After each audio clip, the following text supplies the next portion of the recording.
thanks everyone for being here. This is a joint meeting of the Fergus Falls City Council and the Fergus Falls Planning Commission. It is actually an official meeting of the Fergus Falls City Council. So first thing we'll do is I'll call the meeting to order and I'll ask a roll call of the City Council and we'll introduce the Planning Commission. Just make an official meeting. Roll call. Hicks. Here. Effort. Here. Fish. Here. Rachels. Here. Rufer. Thompson. Here. Arneson. Speedup. Here. So we have a quorum. So let's just start out by going around so everyone knows who's at the table here between the Town Planning Commission and the Fergus Falls City Council. I'm Ben Shire and Mayor of Fergus Falls. Darren Appert, City Council. Ruth Rosengren, Planning Commission. Greg Gatner, Planning Commission. Laurel Philly, Planning Commission. Jeff Stanislawski, Planning Commission. Alan Kramer, Planning Commission. Jim Fish, Council. Brent Thompson, Council. Anthony Hicks, Council. Scott Rachels, Council. Rod Speedall, Council. Andrew Brumstead, City Administrator. Rolf Nichols, City Attorney. Ned Erdman's Planning Commission. Wayne Hurley, Planning Commission. Thanks, everyone. So we have 3 items on the agenda this evening. First of all, just to clarify the purpose of the joint meeting, it was at our last council meeting where Councilmember Anthony Hicks brought up some concerns that he had heard from the Planning Commission, particularly related to the property located at 401 and 411 South Tower Road. So it was,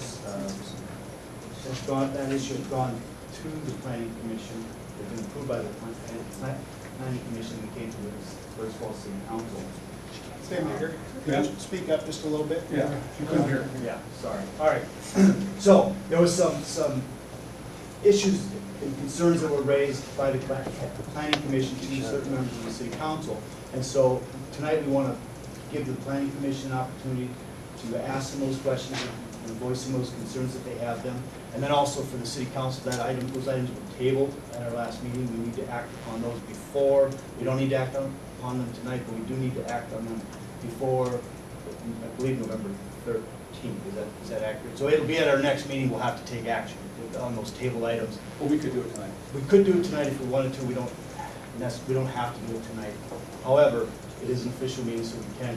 But more importantly, we just want to make sure that all City Council members get an opportunity to ask the questions and have the answers they need before we make those decisions. So that's really, those 2 things, in my opinion, are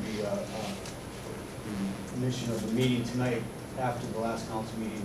And so with that, I think the first thing we'll do is I want to turn it over to our city attorney, Rolf Nichols, just to clarify for us the roles and responsibilities of the 2 different units. And then if we have any questions, we can ask those for our city attorney.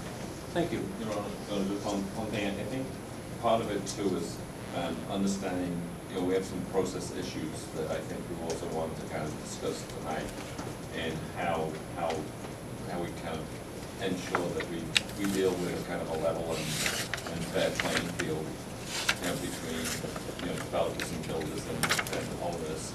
So I think we also have, apart from understanding roles and responsibilities, I think we have to also look at the process by which we're doing this, because that's kind of one of the things that has got brought up, and I've had a tremendous amount of correspondence and communications in the last 2 weeks, about kind of finding, what kind of went wrong as to, how did a building get built and, on the line. I mean, obviously, the map kind of shows that it's 10, almost 11 feet, off kilter. And I think, as much as anything, I'm not looking to find a scapegoat or anything like that. I'm trying to get the process back on track so that going forward, we're not in this. And I don't think it's not an issue between planning and council. I think it's an issue about, coming back to the process. And hopefully understanding roles and responsibilities will help that. But I think we need to focus on the process. I think that's an important point, that not only do we need to have a resolution on this current project, but recognize what went wrong and how we prevent that from happening in the future. Go ahead, Thank you.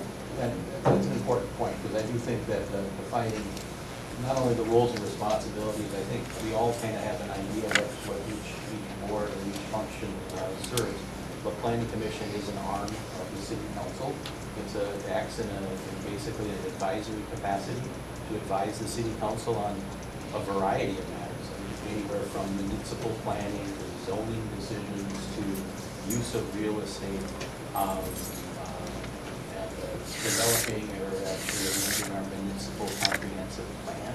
That's something that the planning commission plays a very important role in reviewing the municipal plan and reviewing some of these zoning things and making recommendations to the council about prospective changes. So from a roles and responsibility, I think the planning commission plays a significant complementary role to the city council in providing this oversight and guidance, in kind of having a tap on the community, setting community standards and that type of stuff, that you can play a significant role in amending our comprehensive municipal plan and other matters, zoning,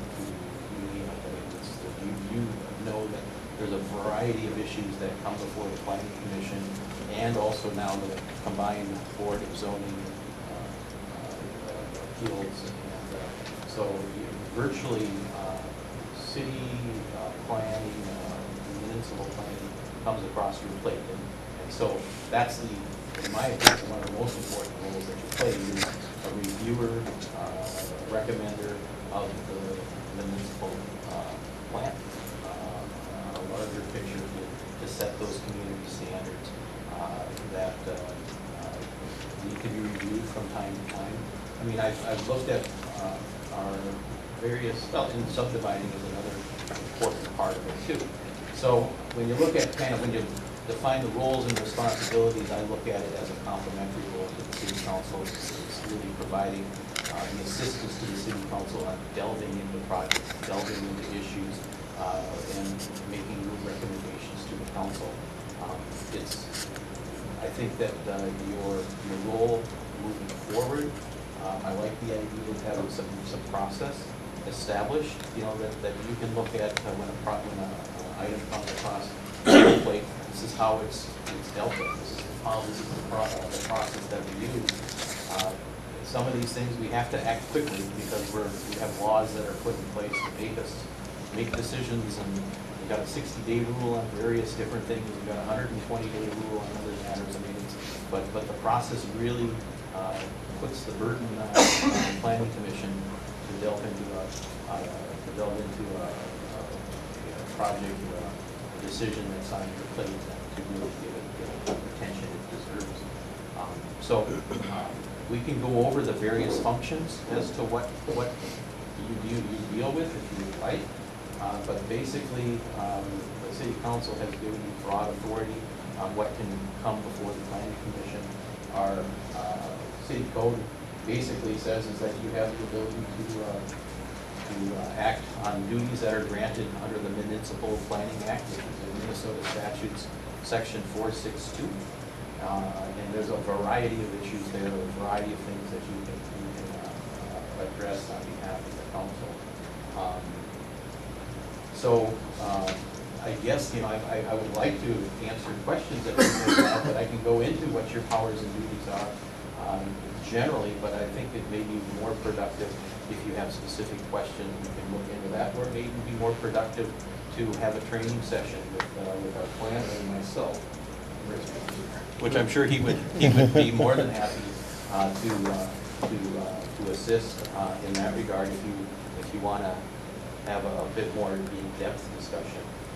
But I think moving forward, that in some aspects, I think process is important, and I think that you're right that it's not a bad idea to have some discussions as to how things can be handled consistently, and I think that everyone would like that as well, so that everything is dealt with from a consistent perspective. So, you want me to talk more about what your responsibilities are, or do you want me to talk less?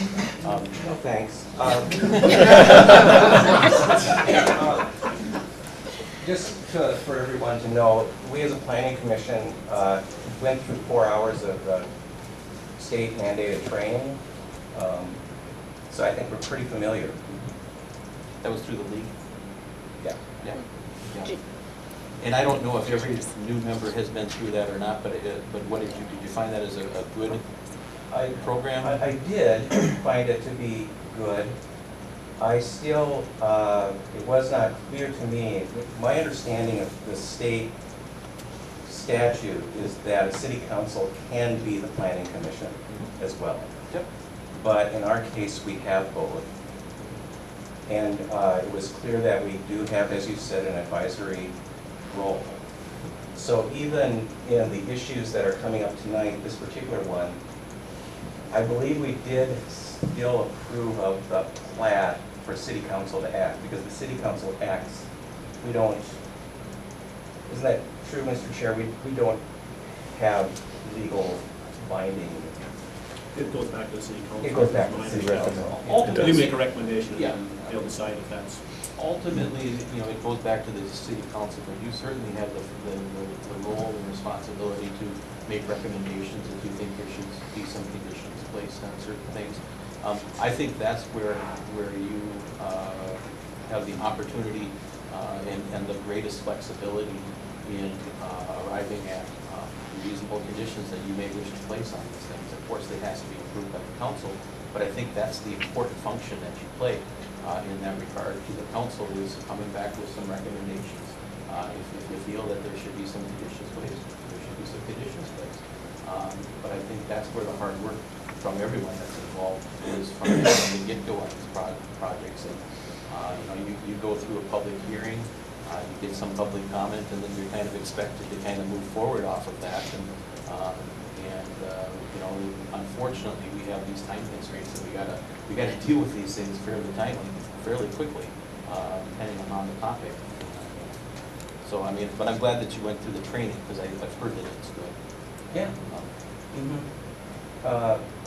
In the training, there was a case study where someone built a pergola into the right-of-way, and what would you do as a planning commission? And in the midst of their conversation, the conclusion in the actual life situation was that the city asked the people to remove their pergola from the right-of-way, which seemed kind of harsh to us. We wanted to be nice, Fergus Falls folks. And so I think that in the case that we're talking about tonight, it just was counterintuitive to us that this would be built in the right-of-way and be okay. Right. So I think that's things I could put it, yeah. This, clearly. Yeah. From my perspective, I'm new at this in January. So I haven't done the training. There's a training that's coming up here that I'll get to do in November. But I think the city staff has done a good job of leading us down the path of these are the issues at hand that we need to address. I don't necessarily feel like, as a planning commission member, we are going through that list of other things that I have reviewed some of those statutes that we could be doing. And unless it's staff-led that these are issues that we need to be looking at, I don't know, with the status of what's going on in this town and how we need to have economic development, to me, let's proactively, if there's no need for action at a meeting, instead of canceling that meeting, let's sit down and figure out where we can dive into something and how we can do something to better the city and better our position going forward. And so to me, there's always something we can be doing. And I know the staff is canceling meetings out of respect of our time when there's not actionable items. But to me, there's a lot of things in this town that could be getting done. Well, you'd be reviewing the comprehensive plan for one. Right. Those are important functions of your committee, is to be doing that from time to time. Not always on the agenda, but the last time there's been a comprehensive review has been probably many years. But those are good points that your committee, commission could, it kind of shows the variety of issues that you have and the importance of the issues that you deal with. That if there isn't an action item on the meeting, perhaps you do continue to meet and you delve into some of this stuff. I mean, we have a group that really wants to make a difference and are talking to people in the community and are hearing things and are hearing concerns and are hearing ideas. And I think it's fair to say we have a pretty engaged planning commission right now. And I mean, I think we're willing to get our hands dirty, but we need to be kind of let to do that, or not really let, but encouraged to do that. A few years ago, we have a charter, or it's a constitution for our city. And we're one of a handful of charter cities that have an actual constitution. And we had been without a charter commission for quite some time. And the charter commission was reestablished here a few years ago. And similar type of group, very active at the time, and they delved into review of the entire charter, which is a significant undertaking for significant improvements, which they did here a few years ago. And so the same type of thing, this last year, they spent the last year just basically reviewing the charter, again, going through it section by section. So it's something that you're right, that you get an active committee that can be exciting to be able to move in the direction that you need to move. I like the idea of looking at processes more, because in this particular project, there's a lot of things that happened that became kind of confusing as we went through things, maybe it's ownership, maybe it's setbacks, maybe it's variances, but they all are intertwined somewhere. And I think it's important to understand that piece, because there becomes a line of what city council and, you know what I mean? So the processes are a key point to get to an end that's good for the city, good for the taxpayers, and everything else. So I like that. Yeah, and I think, I would say that with that process starts obviously, from the point of application, and then obviously where staff process it and then bring it to the planning commission, and then ultimately that, goes from the planning commission to the council. And I think we need to know what the option points are as to, the yays and the nays. I appreciate and understand, obviously, there's 60-day kind of, there's time limits that are placed on some of these things, but there's also,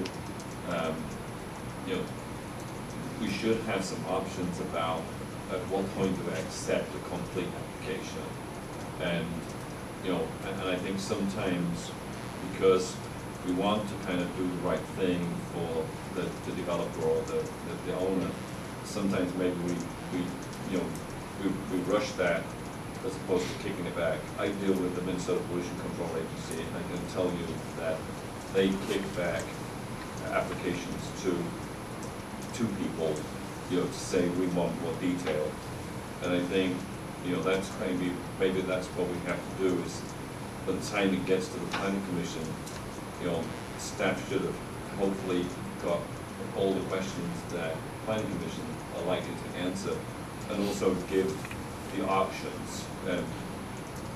Rather than necessarily making a recommendation that we should do this, perhaps they should say these are the options that you have, to do this. Like this variance that we're being asked. City staff have recommended that we accept it. Well, that's not.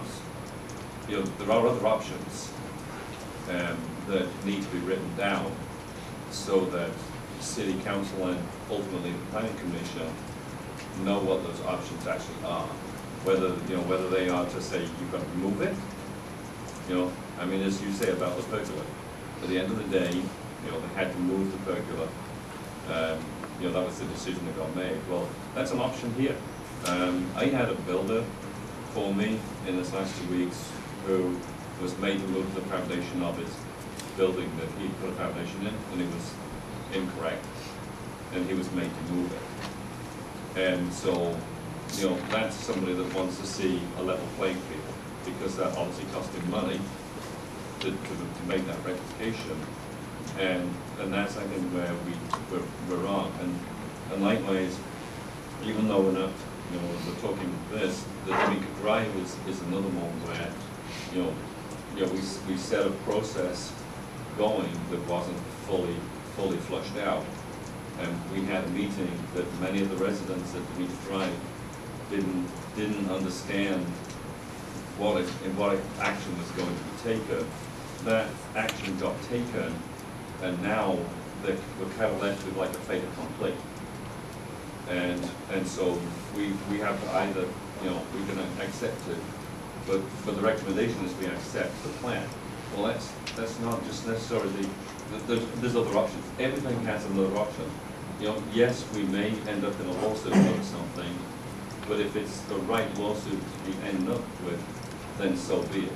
You know, we should have the faith then in the system that we can protect it.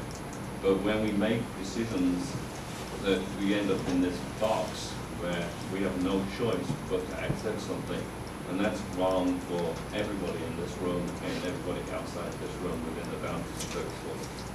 And I think that's where we've got to get back to a process that doesn't put us in that position. Anthony, I think you're right on the money there. Going back to the construction of the apartment building, and I think, Greg, you were on the planning commission then too, when we were meeting in the basement, the lunch hall downstairs. And it was being talked about that evening, a few years ago, and it was brought up, you know, what it is, what's gonna happen here, what's gonna go on. And I asked for some clarification on some items. And what was told to us at that time was it's just a preliminary plat. You can move on and you can just, it's a preliminary plat, which basically made it sound like it doesn't mean anything. So everybody can keep on their timeline, it's a preliminary plat. Then we find out that if a preliminary plat is approved, the deviation from that is very little. And what upset me was, as we were asking some questions, and I was the only one that did not vote that night because I didn't agree with it, I asked if there were issues with this developer to start with, and there was. And I said, in that particular time, I said, I don't think this should be approved, in my opinion, because unless these other issues are resolved. Now, it passed, the plat was approved, the building was built, and I forget what meeting it was, but things weren't being done. And Ryan was very kind, I believe, at our last meeting or the meeting before, you know, that they were moving ahead, they've got these things built. But what was it, 2 years before the garages were done and things like that. So, and that were these issues that came up that night when that was approved, when that preliminary plat was approved. Now, that's that example there. So it doesn't feel like we're getting information, but what was told to us was, you know, we would recommend approving this. And it went through. Now, with the D'Amica situation, we were handed paperwork 2 minutes before our meeting started. It's tough to review, unless you're an attorney, Rolf, to review that as you're talking. Me, I'm kind of stupid that way. But I found that really hard to try to read somebody's letter about a neighborhood they live in that's going to be affected and try to make a decision.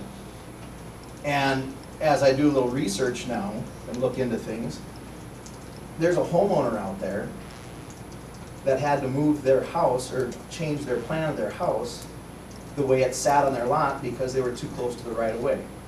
So their builder caught that. And they moved it. They changed their plan. And then before they purchased their lot to the north, they got a variance for a deck.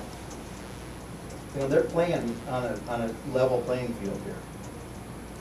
That's what I want for the citizens. I guess we need more information.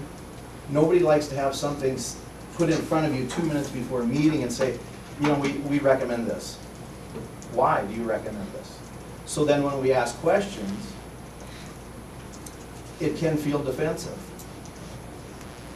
Well, I mean, that could be speaking of process too, is that these matters follow this process, they get before your planning commission time to allow for thought, reflection. Perhaps you hold off on making decisions for, you know, until your next meeting. you take the public information, and you sit on it, and you think about it for a while, and then you make a decision at the next meeting. I mean, granted, you know, we got this time frame that it has to get back before the council. Right. And, you know, some of these things the council has asked the planning commission to take another look at too, but I think, you know, we're just kind of stuck with these relatively short periods that for some of these important projects that I think no one should feel rushed in making decisions, especially the planning commission or the council for that matter. You should feel that you have sufficient information to make a decision. So I mean, maybe that's something that could be talked about, you know, moving forward with the process, is to have enough time in there for your thought and reflection, together with have enough time for the council to have some thought and reflection. I want to emphasize that it is not our planning commission's intent to be activist or difficult or what other pejorative term could you use? Obstructionist. Obstructionist. There you go. That's a good one. However. Anarchist. Anarchist? That's you, brother. So it really has been a situation where we've been, if you're talking about process, in a reactive mode. And when you're in a reactive mode, all sorts of stuff can happen. And this D'Amica situation too, we had, you know, young families, we love young families in this town, young families with emails that we just got, and they're impassioned, and we're reacting to them. I can't possibly not reciprocate. And with that, you know, there was a lot of questions asked that night too. And I think if I recall, the maps were not quite all there. They might have been wrong or they're not the right ones. And then finally, there was a map that was put up on the screen, and I looked at that thinking, well, this is pretty easy to figure out now.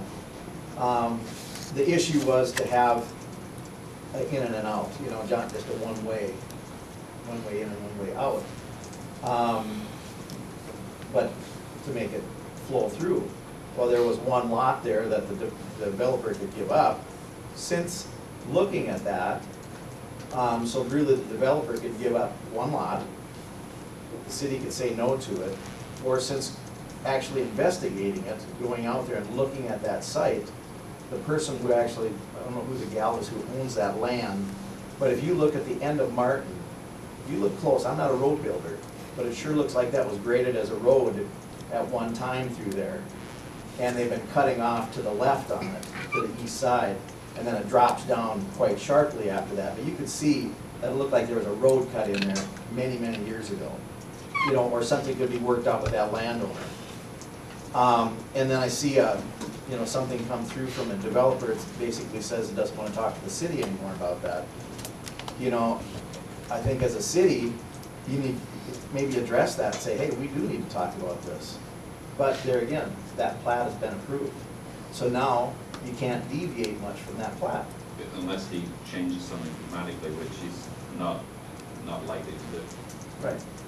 They are in discussion, I mean, it's not a cut and dry thing. Sure, and I think it's So important I also hope to, Benny Peppo tells us. you know, I know there's people from D'Amica, and just to talk about process, and I agree. I mean, I think the process for D'Amica is that the council sent it back to the planning commission, and will be a public hearing on November 13th. That will be noticed. Everyone will have an opportunity, the public, the developer, everyone will have, the planning commission will have a chance to address this. So I think it's important that we keep that in mind and we follow that process, because city staff has been working with the developer, and even since that email I think you referenced, there's been more communication. The city is working hard to try to find a resolution, because to your point earlier, I think it's important. I've learned in the last 3 months the importance of preliminary plats that I probably haven't seen in the last 10 years on a couple different projects, right? I think we all recognize, or at least I do, that once a preliminary plat is approved, that's a Rolf, you can help me out here, but that's a powerful thing, right? Because then the developers has to follow through with what they're required to do, and then you have, I think, relatively little legal action. I mean, council can ultimately do whatever you want. But anyway, the point is, I think that the process that you guys are talking about, at least right now, is in place for the planning commission to take it up on November 13th for the public hearing. And the city, just know that the city staff, even today, the city's been communicating. This is a little bit off, but just a question too, Ben, and I don't know if you or if anybody in the room knows. Is there anything with the state, you know, fire codes or anything like that, that you need to have more than one way out of a certain number of a development with these twin homes? I mean, see, that's an out there if there is. I mean, I don't know if there is or not. I'm just talking about what they're thinking about. There's about, I think, 3 different spots in Fergus right now, Oriole, related to have that, just as many homes, if not more, one in and one out. There's a church back in there. So it's just, there's different. And Scott? Grenby too. And Scott, you know what, that's a real common comment. Yeah. Why should we keep making that mistake? I'm not saying it's a mistake, I'm just saying it must not be out of the law against the word. So, But I think that's something we can certainly ask the fire chief to address it. But again, I think it's important, that you guys will have the opportunity to take this up, right. to ask those questions, and hopefully have the time to get, everyone wants a resolution there. I think there's, you see that there, you know, if you look at it, you look at a plat, you can walk out there, you see that there's, I believe there's a resolution that everyone can live with. The city, I would say the staff is working hard towards getting that, but I think we need to follow a process there. And like I said, neighborhood, the developer, everyone's been told that's going to be notices in November 13th public hearing, where it's official. Again, it'll be back to the planning commission to take action on that final plan. One thing about you guys in the planning commission, I respect everybody on it, I want you. If you don't have enough time to make a decision, then don't do this. Put table it, tell us, that's why you table it, and you just got it. Because it comes to us approved, I mean, okay, you guys are approving it, we'll move ahead with that, when we stop this last one.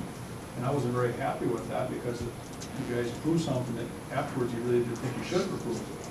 Stop it and say, I want more information, that's your job.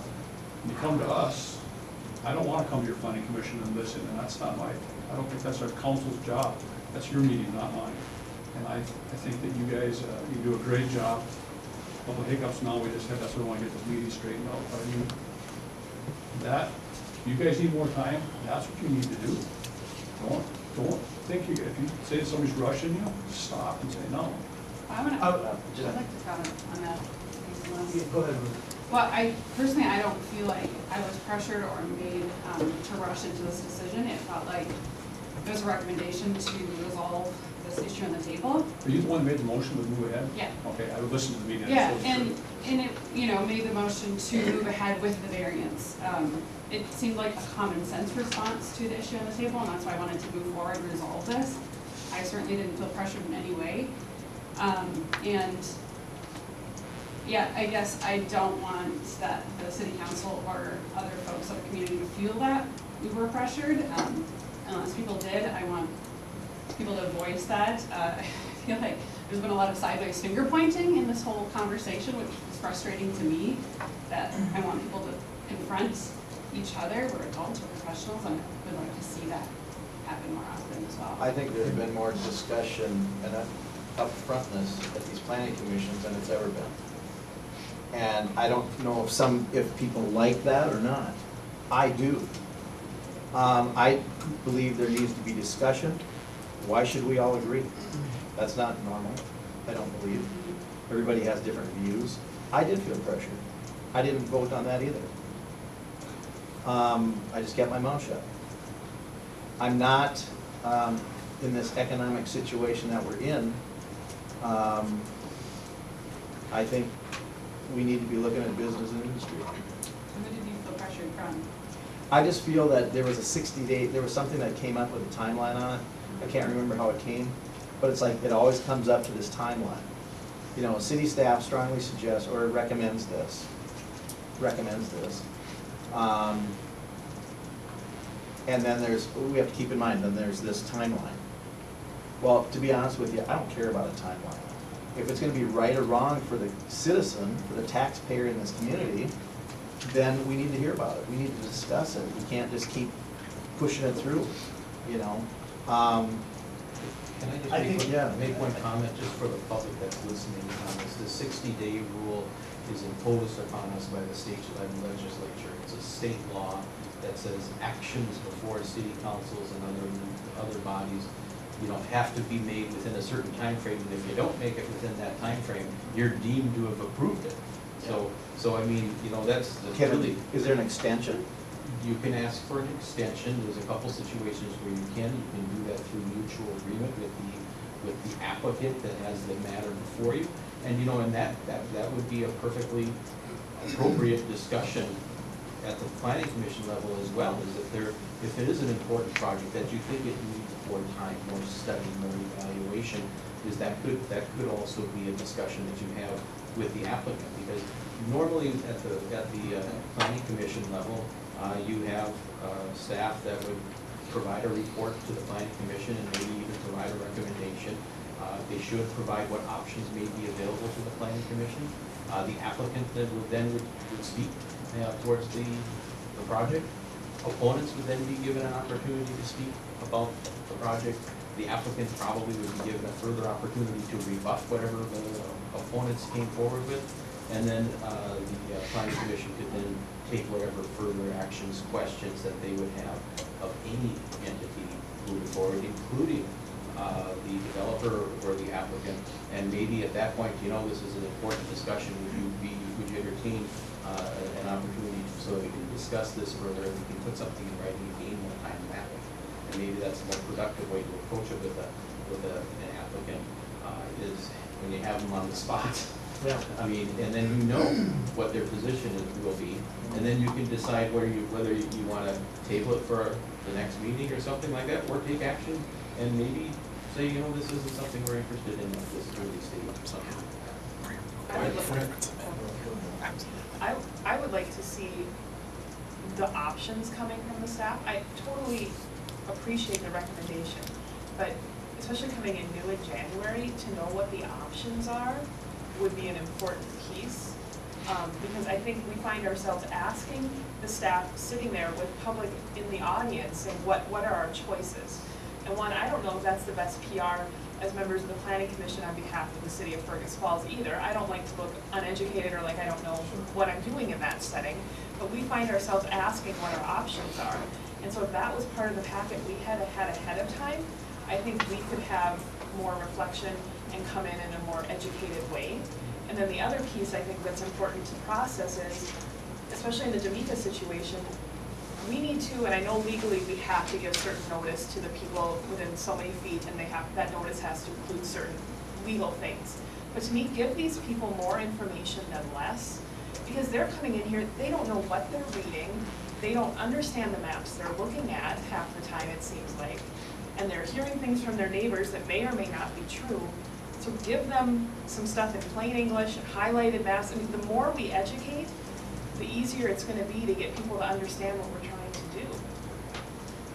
Yeah, and I know Rod, I was gonna make a suggestion, and just, I hear what the planning commission was saying, that conversation around the process. I spoke to Anthony earlier, and it was his idea, but I think it was some merit to just putting together a task force of 3 or 4 city council members along with 3 or 4 planning commission members to kind of let the 2 of them get together, talk about some of these issues and come up with what would that process look like that would make everyone feel comfortable that we're getting the right information, that staff has clear expectations of what they're expected to present to. We have to, I think staff. I don't believe staff is trying to not give you guys the information you need. But if we have clear expectations, a clear process. So I think that I don't know if you want to speak to it, Anthony, but it was your idea earlier, and I think it's a good one. I think we should put together a task force we need to time to. Rod has a question first, and then I'll address the task force. My concerns would come under the area process as well, and because I look at D'Amica Drive every morning, I know it pretty well, and I spend a lot of time with the residents, listening to their concerns, not because I went out looking for trouble, but because there were concerns and there was confusion about what happened on D'Amica Drive. And I felt the same thing, and I went out and looked at Herzog's property and walked the property with the first owners. We did that together. And did it with you, Yeah. and listened, and thought about it a lot. And I had taken a minority position. I was the only council member that voted against the but-for argument at the beginning. They started this because I had questions about how it was run, and I learned a lot from the process. And I agree with Al that unanimous decisions are weak decisions. They always are. People should have different ideas, you should be able to talk about them. And I think that's what we're trying to do here, is to be open about it. As Bruce said, we should be able to state what the differences are, what would happen. So I just want to say, here's what I saw when I listened and gathered information. I spent 3 hours with the people of Dominica. I spent a long time, and it's not because I chose to, but because there were concerns. So addressing the concerns and process, first of all, what I hear is that we need to have, when we go into something, for the residents, as well as the planning commission, and there has to be an understanding of the timeline, what we can do or not do, when we should get things, and to the point that Rolf answered, I agree that there's, I know there's timelines, but I think what I heard is that both from the planning commission, some of the residents, the information that they got and the time they got it didn't allow them enough time to reasonably respond in that timeline. Even if we were being legally right in all of what we were doing, they didn't understand the need to speak at a certain time or to get something done by a certain time, which the staff may already know and be assumed to know because they go through this again and again. What I heard from the people was that this is new to us. We don't understand all this. And now we're at the end and we've passed something like the original initial plat, and we didn't understand all that was involved. So both the residents and the planning commission be involved. So the first part is the engagement of this timeline and process to the satisfaction not only of staff, but of public as well. That they know where we're going and they understand it. Maybe an initial meeting, this is what's going to happen. So that's one thing. The second thing, the clarity for the residents all along the way. I think we have to try really hard to make sure that that's happening, that they have an ear with whether it's the planning commission or the council or the staff, and they can truly get their concerns addressed. And I know that was true of some of the emails that were sent that you saw at the meeting. Those emails were sent perhaps 4 to 5 days previous, but they weren't there, so you couldn't act on them. That's just a process question. It's not pointing blame, it's just saying, let's be honest, this is difficult for all of us if you get something right at the last minute. The third thing is the accuracy of information, and it came up again and again to me. The maps weren't done right, or the maps were misleading, or we didn't understand the maps. Now that's not to point fingers again, it's just to say we have to exercise the care when we're sending something to someone who's never seen this before. We can't assume they're going to know from a big legal description or some other thing exactly where this is going to happen. So we have to think as if, put ourselves in their moccasins, their shoes, whatever you want to, the saying of trying to look from the other's perspective.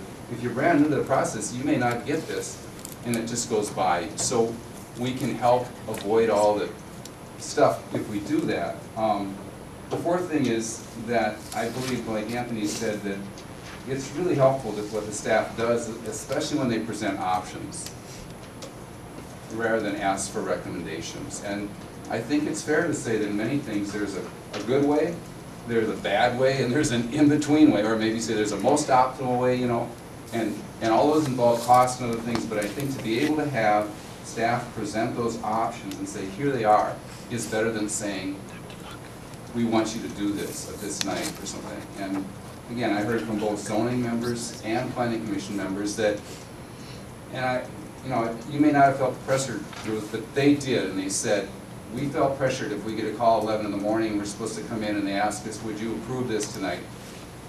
That doesn't seem good to them. They want to do their job, And in fact, finally, I just want to say respect for all people, respect for the staff, but respect also for the planning commission members who exercise a statutory and very difficult role. Respect for the public as they are going into the process and trying to understand it as newbies to, in their area.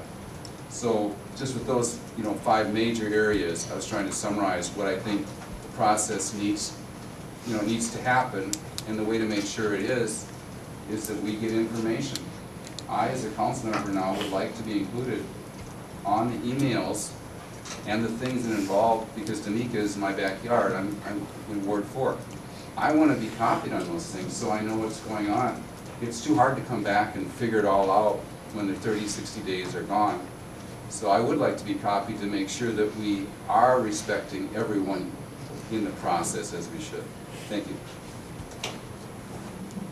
And Ned, go ahead. And Rod, you speak to, in conclusion for the public.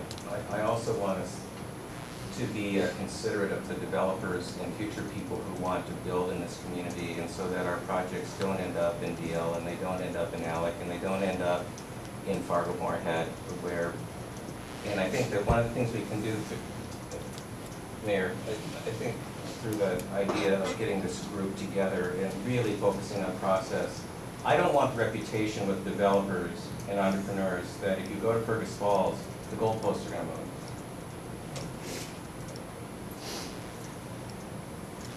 Because so the process that we're going to discover, I hope, is this task force is one that in the front protects and respects, like you say, but also is open-minded to make this as available for development as possible, and we aren't perceived as doing that. I think that would be one of my goals is, my thought process on obviously establishing kind of, a task force, and I would not anticipate that it should be a long, drawn-out thing, that, it would consist, perhaps initially of, some council members and planning commission members and maybe even a couple of members of the public that have been affected by some of the recent kind of issues, but then ultimately to bring staff in to help develop basically a flow chart so that when a developer comes to the city of Fergus Falls, you can literally hand them a document and say, this is the process we're going to follow, and these are the directions that it can go. If you don't get a completed application into us, by this time, and it gets reviewed by staff, it gets rejected, and you go over here and you give them 21 days in which to, return the application. And obviously we have to give good reason, et cetera, et cetera. But I think if we can do something like that, that should help address both sides, that we get it out to the public. I mean, the one curious thing I have is, when does the clock start ticking? I mean, Applications received. when the application's received. So, And it depends upon the subject, of course, how that works its way through. That's an important thing. Your Honor? Yeah, Andrew had a comment, and then Ryan had a comment. I was just gonna say that internally, we do have flow charts in process, and I think what I'm learning tonight is that we should review those with the planning commission and the council. We have not done that. We would put Jason on the spot because he's been instrumental in developing those, and Ryan as well, I think Ryan and others. So can you just give 30 seconds on flow charts and process that? Because it's an evolving thing that we've been working on recently. So what do you want to know? To the extent that we have. Well, we have them for the planning commission. We have them for the board of zoning. When I came on, we didn't have a lot of direction, so then I had to figure it out and put it all down in a chart so I could keep track of it. But I mean, they're available. I have them. They're by League of Minnesota Cities. I can get those out. Actually, I can get them all to Ryan, and Ryan can make the adjustments to them that he needs for the process now. As we can get it on there, we most definitely can. And Jason, do you distribute those to people when they put in an application? I had a written out one where it would explain each process. I didn't exactly give them the arrows and but it did have the days, your timelines, who does what, when it gets reviewed, when it goes to council, how it kicks back. So we have it written out. We definitely get it. So, but, and just going back to the task force, I think if we can meet, obviously just, effectively one-on-one, you know, a small group on the city and a small group on planning, and then, you know, out of that meeting, then we can call upon, and maybe if we have those flow charts kind of at that meeting, that would be a good base foundation, and then I think then we can ask, you know, relevant staff to, you know, for input at that point. So that would be, I would make a recommendation that we establish a joint task force consisting of whatever is, say, 4 people from each side, and entertain, you know, any 2 members of the public that have been affected by the process. That's a motion to second. Your Honor, real quickly, 4 members of the planning commission are constituted quorum. Okay. I don't know if that's your intention or not. No, I was wanting to agree. This way, I told you go for our council, but, well, it can be 3 and 3, I mean, that's fine. Three or 4 and 3. Yeah. So if that's a motion, I can work with. And I would second. Then for discussion, I'll work with Anthony, and I assume that I would work with Anthony, the chair of the planning commission, Mr. Stanislavski, to put that together and bring that back to the council for the formal approval. But Let's see if we can get that done beyond the next council agenda. certainly, we can tonight. So we have a motion and a second. Is there any further discussion on that? Can you clarify what the number was? It's 4 and 4 and 3. up to 4 and 3. And 2 members of the public. All in favor of that motion, say aye. Aye. Opposed, same sign. Did you have a comment? I was just saying, you said 4 and 3, Up to 4 and 3. so we have 4 planning commission people. That's- No, No. 3. Four, okay. Four Okay, council. okay. Okay, all right, great. The next item on the agenda would be, I guess, for me would be, we have a down discussion of the 401 and 411 South Tower Road. Before next Monday's meeting, and Mary Ipple, our bond attorney, is available if we wanted to talk to her tonight. She'll be available next Monday night. But does the council have any questions, or the planning commission, but it won't be going back to the planning commission. However, if you guys have questions, you're certainly welcome to ask them. But does the council have any questions that they want answered this evening, or want to pose those questions to be answered next Monday before we take action on this? Because I believe, going back again to the 60-day, we need to take action on this at our next council meeting, or it automatically, by default, is. Can we clarify on which particular, because there's 3 resolutions, are they all 60 days or are they different? Brian, do you Yep. know? So the variance is a 60-day. That needs to be approved by November 13th. The preliminary plat is actually 120 days, so we have some time on that. But you have up to 120 days to act on that, for that. The other ones with the TIF, I believe there is no 60-day requirement on that. Your Honor, I would offer too that there's a representative of the development group that's in the audience tonight, and pursuant to the discussion we had earlier, if the council wants to, they could request a 60-day extension, or extension to the 60-day rule. That would be mutually beneficial and mutually agreeable to both parties if that's something the development group would. I don't know if that's the intention of the council, so they don't have to act by November 13th on the variance, or if they want to proceed on the timeline that's in front of them, but there is that option. Is that something, Charlie, did you think that's something that it would seem to me, based on the discussion this evening, that if the development group were to be amenable to that, we could go back to the planning commission, and here's your options, here's what we recommend, but we could have that process in place. Again, I guess that would be up to the developer whether they want to sign that agreement. Yeah, Can I Scott? go back and clarification on this variance, because it's not variance for right-of-way, it's variance for offset. It's not being built in the right-of-way, there's nothing about. Setback from the right. Setback from the right-of-way, and I just want to make sure it's clarified. It's not in the right-of-way. But it still requires a variance. It in order does, to be for built. setbacks, exactly, they were talking about it was in the right-of-way, about that, they had to move that, whatever. I think he was talking about a setback. And so that's, I agree with that, it was built. This is just, it's on their property, it's just not in the setbacks. Mr. Mayor, is it? It's like a deck. You can have it on your own property, but, I want to just clarify, I know I'm not going to get into the past, I just want to clarify. Is it possible for Mr. Nickelmo to explain, if it were to come back to the planning commission, what our options would be? Like, can someone tell us what our options would be if it were to come back to us? Yeah. Your Honor, just for clarification, before we answer that, the variance went before the Board of Zoning, as was mentioned by Councilmember Hicks. The plat went before the Planning Commission.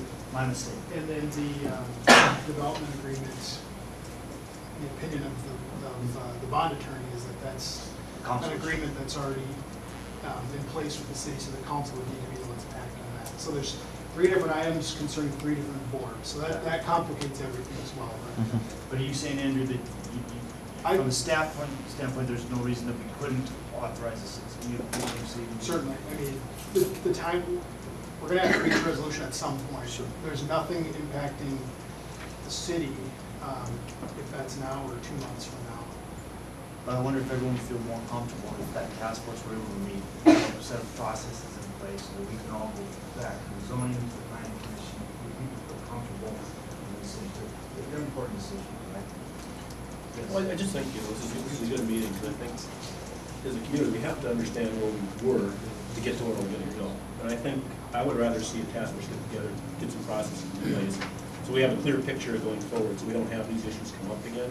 Because this was a lot of discussion in the community about this, and I think it's something that we have to take seriously, figure it out, and move forward in a positive manner. Relating to your question, your specific question, of some of the options that may be available to the planning commission, primarily as it relates to the preliminary plat, is what would be the question, is whether you A, approve the preliminary plat as is, B, approve it with some conditions in place, and then the question would be what are those conditions?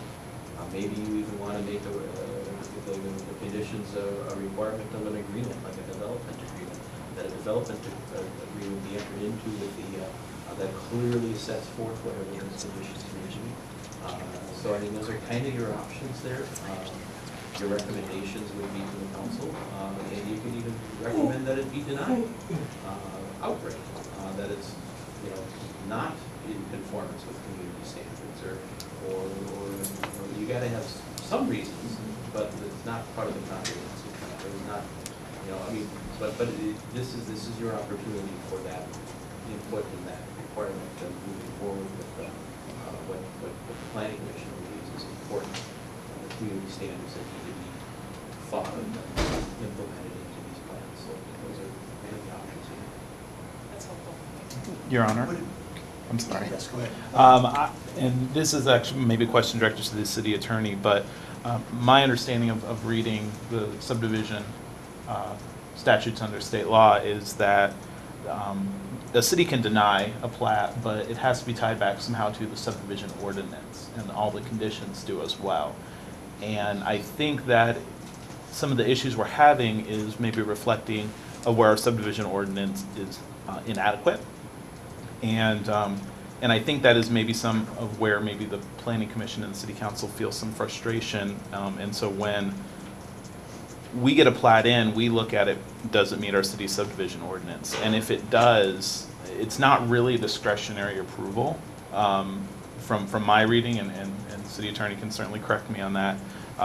But if it meets it, we have to approve it. It's different than a zoning. A zoning is a discretionary approval. You can put conditions on it, based on traffic impacts or impacts on the neighbor, requiring buffering, doing all those type of things. The subdivision, though, is a basic property right, and the state laws are written that if it meets your city's subdivision ordinance, you kind of have to approve it.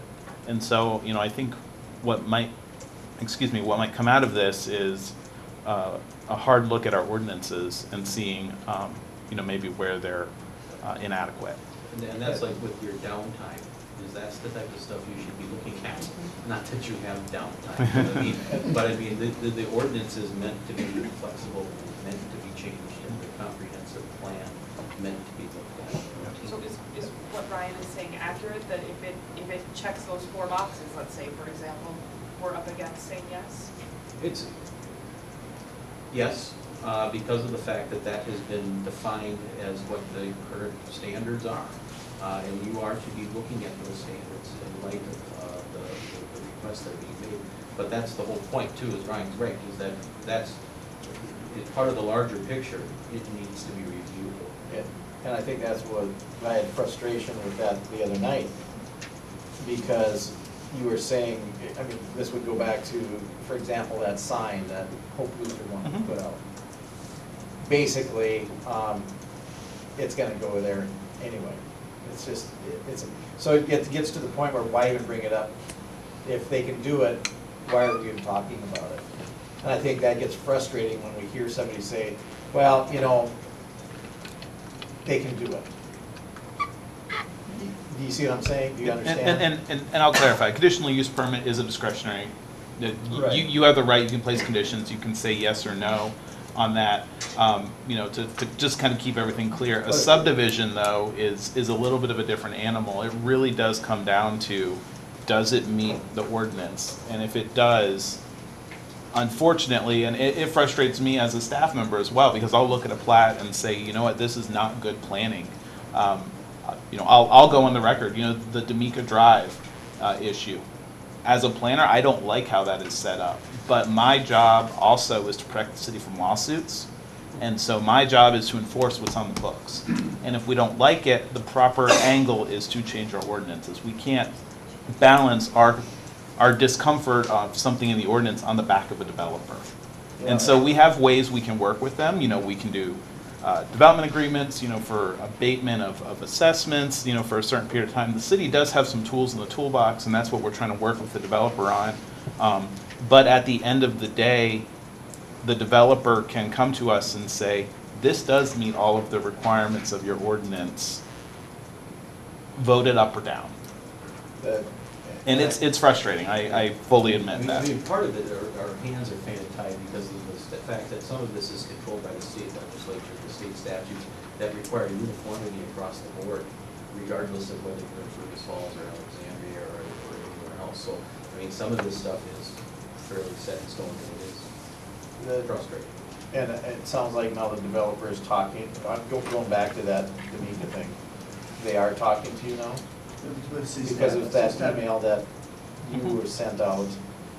And, you know, I don't know if I can read part of that, but as somebody who gets an email like that, and to read that, what a developer, may I? It's public record, absolutely. So, it says in this email,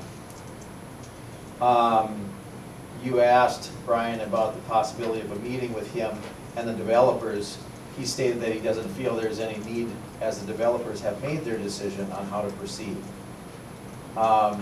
You've copied Brian, and this is what I want to make sure I'm correct in this, client's desires.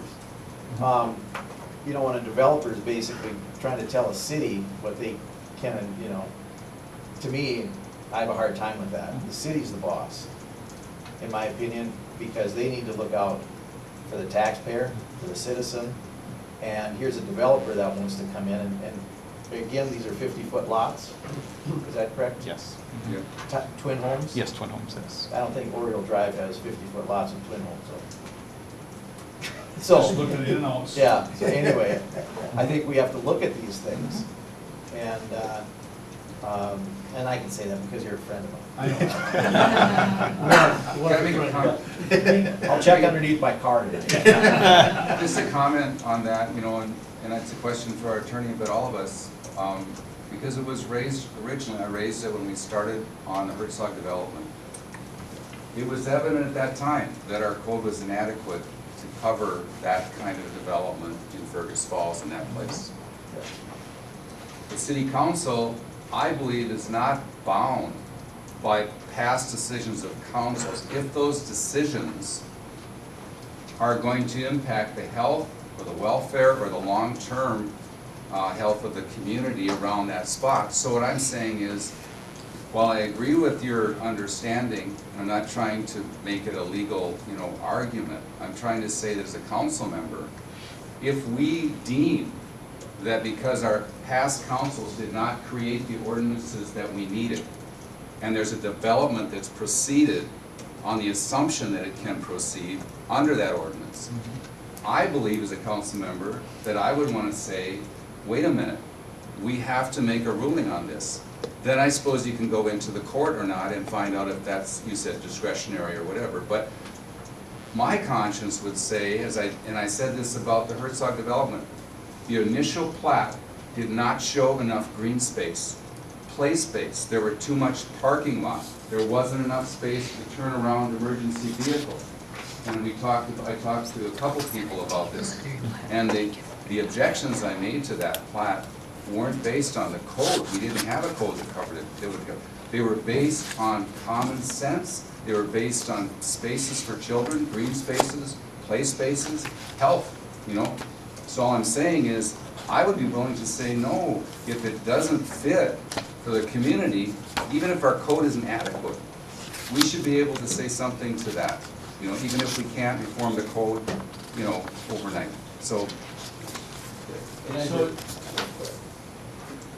I was going to ask, would it be agreeable to the council if staff works with the development group to see if they're willing to sign a 60-day extension so that we can go back to the zoning, we can go back to the planning commission, they can both provide, but they have the proper information that they need to make the decision. And I guess then just have staff let us know. Right, I don't know if you're willing to make that commitment tonight or not, and I don't want to put you on the spot if you're not. I think you should, you might want to talk to them. We're certainly willing to discuss it. Sure. So I guess maybe city staff could discuss that with the development group tomorrow. Let us council know through email whether or not we will be voting, you know, whether or not they're agreeable to extending that. And if not, then make sure that all of our questions are answered so we are prepared one way or the other on Monday. Is that agreeable with everyone? We do have Your a Honor. meeting Wednesday morning, so we would know at that time. Sure. Your Honor, the preliminary plat does not expire until December 29th. The variance, though, is November 13th. So if that is the discomfort, we can certainly ask for a 60-day extension on the variance request. I think we can just stick to the variance, but I think it would be nice to get, for us to understand what the options are on the variance. The council. Yeah. Do you want to make the decision Monday? You want to make the decision week from Monday? We just have the options of what. Well, I think it would be better if we had time to think about it. I mean, this has been an issue property. You know, we've written them letters, you know, we've asked them to mow grass, we've asked them to pick up. I think it would be prudent and appropriate for them to give us 60 days. So you do want the 60 days? Yeah. Okay. Do we want to, Your Honor, do we want to bounce it back to the Board of Zoning for their consideration? Yes. Okay. And then, do we want to bounce the plat back to the planning commission? Because that one we don't need 60 days to do, we've got till end of the year. So I think it would be good to bounce both of them back to the. Based on this discussion tonight, I think it would be good to allow the planning commission to discuss. Just as being on the planning commission, I would like to just, because I'll read some of the minutes and how these are referred to. Now, this was back in 2017, right, when you sent the first preliminary plot back to us.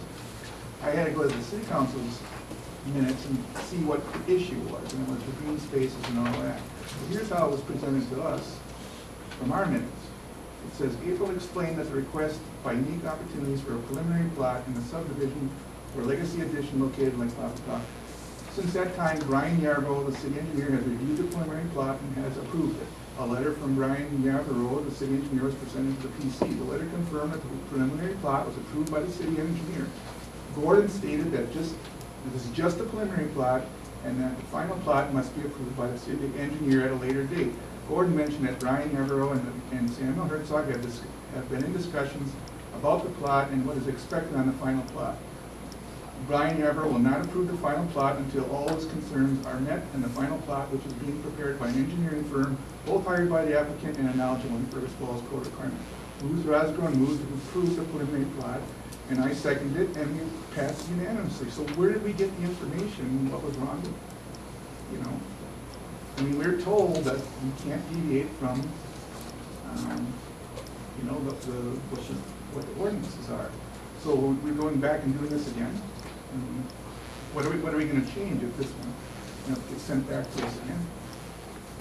So that's my question. Is you know, we don't have the options, and for us to come back, that's where the frustration is. you know, what do we need to do? I mean, we don't have really the right to say this is what we need there.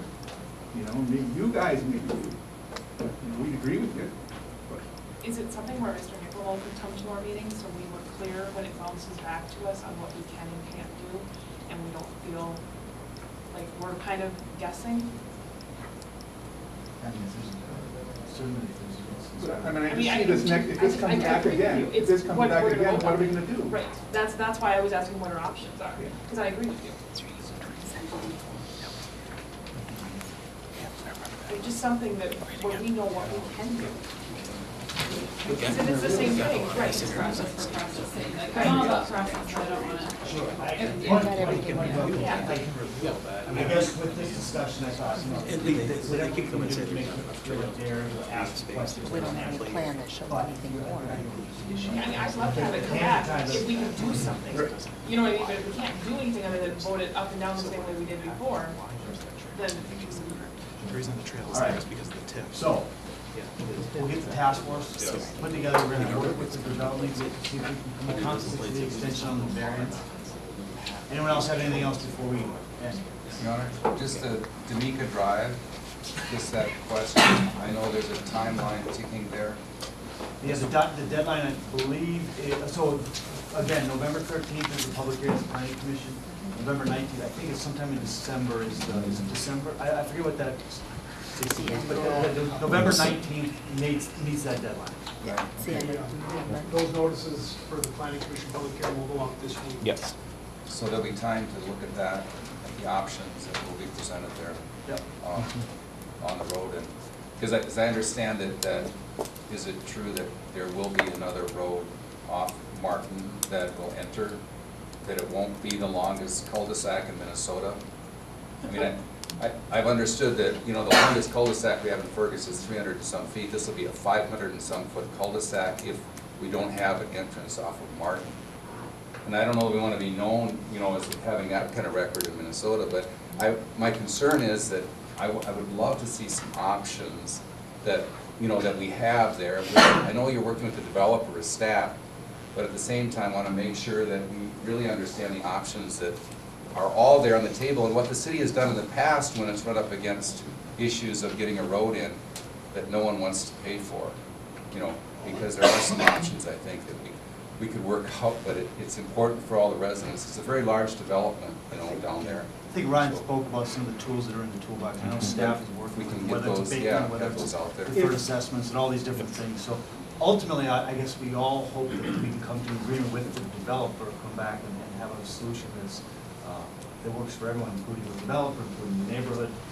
But I think, to your point, the process, if that doesn't happen, then we all need to know what the options are exactly. And I would like to see what options are presented to the developer if they refuse them. You know, that's what I mean, the transparency there. So it isn't just, you know, like, oh, they didn't accept it or something. Because I want to be fair. I want us to have developers here, like Anthony said. We want people who want to come here. Sure. Yep. All right, thank you. Yes, Kyle? One quick question, Chief. especially since the planning commission is here. Did either of these properties have to be rezoned prior to the development? And if so, would the planning commission feel more comfortable if they were also involved in the zoning process? They are involved. That is one of the things they do. And both of those properties are zoned proper for the proposed development. Okay, prior to the Yes. developers coming. Anything else? I guess I just want to say that I don't think the city council and the planning commission have issues with each other. I mean, Oh, I think we do. And I think we want to work on behalf of what you guys want to have done here too, and we're excited for the future of Fergus and want to put the hard work in. But we also want to ask the questions and not be a rubber stamp either. We want to have dialogue. We appreciate the work that you do, and I think that this has been very beneficial. For me personally, I'd say it's been very beneficial. We're going to get that task force together. People feel comfortable, they can voice needs, concerns. That process in place is very clear, it's in writing, and everyone understands. That's what I think that's ultimately. That's what they felt back on. Planning commission, council, staff, we're all in the same. All right, thanks everyone, we're adjourned. That's my frustration. Our ordinances have absolutely no. I know, yeah. They have no